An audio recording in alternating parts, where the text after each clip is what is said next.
नमस्कार दोस्तों, स्वागत आपका मेरे चैनल पे। दोस्तों, अक्सर हम बात करते हैं हिंदुस्तान एरोनॉटिक्स लिमिटेड की, क्योंकि ये वो प्राइम संस्था है जो हमारे फाइटर एयरक्राफ्ट बनाती रही है और आगे भी बनाएगी। तो अभी इसके वर्कर्स ने प्राइम मिनिस्टर नरेंद्र मोदी को एक लेटर लिखा है। वो किस लिए लिखा है, आज हम उसी के ऊपर बात करेंगे। तो चलिए दोस्तों शुरू करते हैं। तो दोस्तों, हिंदुस्तान एरोनॉटिक्स लिमिटेड के वर्कर्स ने इस डिफेंस पब्लिक सेक्टर अंडरटेकिंग के लिए प्राइम मिनिस्टर नरेंद्र मोदी को एक लेटर लिखा, जिसके अंदर अपील की गई है कि वे आगे और डिसइन्वेस्टमेंट न करें एचएएल के अंदर, क्योंकि ये नेशनल सोवरेनिटी का मामला है। ये हमारा प्राइड है, हमारे इंडिया का प्राइड है। दोस्तों, ये लेटर अभी 2 दिन पहले ही पब्लिक किया गया और इसके अंदर all India HAL trade union coordination committee जो एक बनाई गई है, इसके तहत वर्कर लिखते हैं कि हम गवर्नमेंट के इस प्रोपोज्ड प्लान से बहुत ज्यादा सरप्राइज्ड हो गए, जिसके अंदर 15% स्टेक को ऑफर फॉर सेल के जरिए बेचा जा रहा है और ये और कुछ नहीं, केवल नेशनल प्राइड को बेचना है।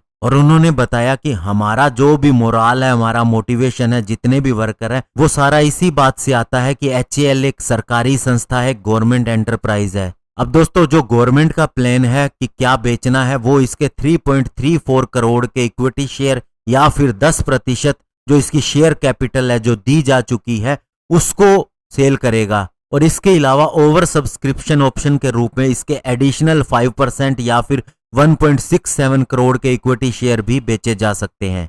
और साथ ही दोस्तों, वर्कर्स ने यह भी कहा कि हम गवर्नमेंट के जो defence manufacturing in India proposal है उसका भी स्वागत करते हैं और सेल्फ रिलायंस और आत्मनिर्भर भारत बनाने पर जो बल दिया जा रहा है उसका भी हम स्वागत करते हैं, लेकिन हम वेट कर रहे हैं कि हमें सफिशिएंट ऑर्डर मिल जाए। और इसके अलावा दोस्तों, वर्कर्स ने गवर्नमेंट के ऊपर यह भी इल्जाम लगाया कि उसने एचएएल को और ज्यादा एक्सपेंड नहीं करने दिया और साथ ही उनके लिए एक डिसएडवांटेज पैदा किया ताकि वे प्राइवेट सेक्टर के साथ कंपीट न कर सकें।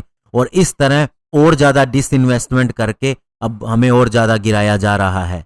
और उनकी ये भी शिकायत थी कि अब गवर्नमेंट इस तरह से उनके शेयर्स को बेच के डायरेक्टली 6,369 करोड़ रुपए उनके रिजर्व और सरप्लस से ले रहे हैं। और साथ ही उन्होंने कहा कि एचएएल को एक प्राइम नोडल एजेंसी के रूप में विकसित किया जाना चाहिए डिफेंस एरोस्पेस रिक्वायरमेंट के लिए, इंडिया की जितनी भी रहती हैं। जैसे कि इसरो स्पेस के अंदर एक नोडल एजेंसी है, मतलब एकमात्र इसरो ही है जो सारी चीजें तय करती है।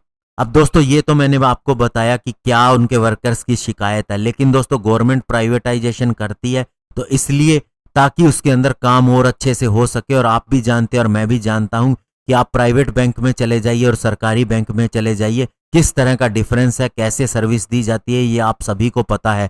और अभी तक का दोस्तों, इतने सालों का अगर रिकॉर्ड देखा जाए तो एचएएल ही वो संस्था है जो हमारे सारे फाइटर जेट और हेलीकॉप्टर बनाती रही है। हम इसको ब्लेम नहीं लगाएंगे, इसने जितना काम किया है बहुत अच्छा है। एटलीस्ट हमारी यही कंपनी थी जो बना रही थी। लेकिन दोस्तों, ये भी सच्चाई है कि दूसरों को मौका नहीं मिला। अभी जब हेलीकॉप्टर बनाने की बात आई थी, जिसके अंदर एसपी मॉडल अपनाया जा रहा है, यानी कि स्ट्रेटेजिक पार्टनरशिप मॉडल एक फॉरेन फर्म के साथ में, तो इसके अंदर प्राइवेट कंपनीज compete कर रही थी, लेकिन एचएएल ने उसमें भी अड़ंगा डाल दिया और कहा कि उसे भी इसके अंदर रहने का मौका दिया जाए। और उसके बाद प्राइवेट कंपनीज ने कहा कि अगर एचएएल हमारे साथ compete करेगा तो हम मुकाबला ही नहीं कर पाएंगे, क्योंकि हम तो शुरुआत कर रहे हैं और एचएएल पिछले 70 सालों से अपनी सर्विस दे रहा है। उससे बहुत सी गवर्नमेंट के ऑर्डर्स का भी फायदा मिलता है।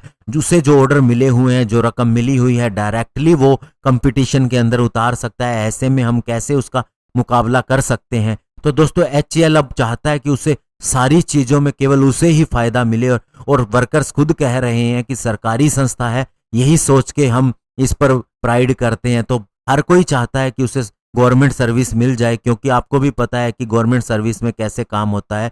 तो ऐसे में दोस्तों, गवर्नमेंट जो डिसीजन ले रही है मुझे लगता है सही ही होगा। बाकी दोस्तों, समय बताएगा कि ये चीजें कैसी रहती हैं। धन्यवाद, जय हिंद।